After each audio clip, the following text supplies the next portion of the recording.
Gilgeous-Alexander for three. Henrich Williams getting some important minutes here in game 2 of the finals, the 30-year-old vet. Gilgeous-Alexander jumper got it. Time before he got the foul. Stay down and just contest.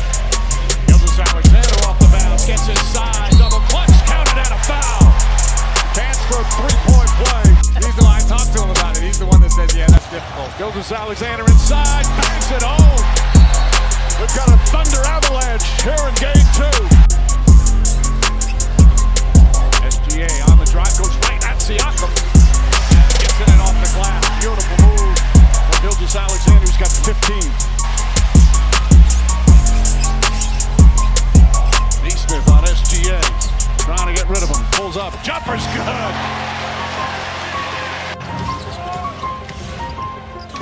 Midway now through the third. Jump shot, SGA. SGA against Mathurin. Falling away, jump shot is good.